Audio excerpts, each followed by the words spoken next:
কথায় বলে বাঙালির পায়ের তলায় নাকি সর্ষে, তাই সেই সর্ষেতেই হড়কে আজ চলে এসেছি হুগলি জেলার সবথেকে বড় মন্দির ব্রহ্মদত্ত ধাম। ওই যে দূরে দেখা যাচ্ছে মন্দির। মন্দিরের সামনে 4 চাকা 2 চাকা সব কিছুই পার্কিং করা যায়, কোনো পার্কিং চার্জ লাগে না। আর এই হচ্ছে আজকে আমাদের গ্রুপ। প্রথমেই বলি, আপনি কি কখনো শুনেছেন যে সারা ভারতে মোট 4টি মন্দিরের একটি এই হুগলি জেলায়? একটু অস্বাভাবিক হলেও এটিই সত্যি। সদ্গুরু শ্রী নারায়ণ মহারাজের শিষ্যরা সারা ভারতে 4 ব্রহ্মদত্ত ধাম বানানোর উদ্যোগ নিয়েছেন। প্রথম ধাম জলকোটি মধ্যপ্রদেশে অবস্থিত, দ্বিতীয়টি কন্যাকুমারীতে অবস্থিত, আর তৃতীয়টি এই বনমালীপুরে তৈরি হয়েছে। আর চতুর্থ মন্দিরটি হিমাচল প্রদেশে তৈরি হবে, এখনো হয়নি। এখানে আসার জন্য আপনাদের হাওড়া বর্ধমান কট লাইনে বারুইপাড়া স্টেশনে আসতে হবে। বারুইপাড়া স্টেশন থেকে অটো পেয়ে যাবেন বনমালীপুর আসার জন্য।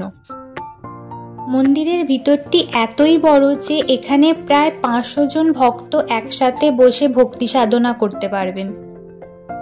এই মন্দিরে এলে আপনারা খুঁজে পাবেন একই শরীরে ব্রহ্মা বিষ্ণু মহেশ্বরকে। মন্দিরের বাইরে পুজো দেওয়ার সম্পূর্ণ ব্যবস্থা আছে, এখানে সবসময় পুজো দেওয়া যায়। 2018 সালে 18ই ফেব্রুয়ারি এই মন্দিরটার প্রতিষ্ঠা হয়েছিল। আর এই হচ্ছে সেই 4 ধামের ফটো। মূল মন্দিরে প্রবেশের আগে দুদিকে পড়বে দুটো ছোট ছোট মন্দির, একটি কপিল মুনির আর একটি গণেশ ঠাকুরের। এই মন্দিরের বেসমেন্টে রয়েছে একটি শিবলিঙ্গ। প্রতি বৃহস্পতিবার সর্বসাধারণের উদ্দেশ্যে এখানে ভোগ বিতরণ করা হয়। চারধারের এই জায়গাটাতেই বসিয়ে ভোগ খাওয়ানো হয়। কারোর যদি কোনো প্রবলেম থাকে তাহলে তার জন্য চেয়ার টেবিলেরও ব্যবস্থা আছে। এই হচ্ছে সেই শিবলিঙ্গ, একদম মন্দিরের নিচে অবস্থিত। আর মন্দিরের ওপরে আছে ব্রহ্মার মূর্তি, কিন্তু আমরা ওখানে যাইনি। সন্ধ্যাবেলা আলোগুলো জ্বালিয়ে দেবার পর একদম অন্যরকম দেখতে লাগছিল। আর দুদিকেই প্রদীপের মতো এইগুলো এত সুন্দর দেখতে লাগছিল, কি বলবো, তাও তো আবার সব কটা জ্বলেনি।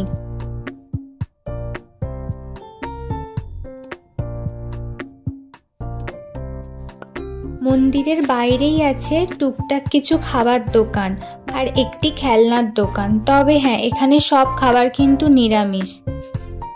আজকের মতো এইটুকুই, দেখা হবে নেক্সট ভিডিওতে। টাটা।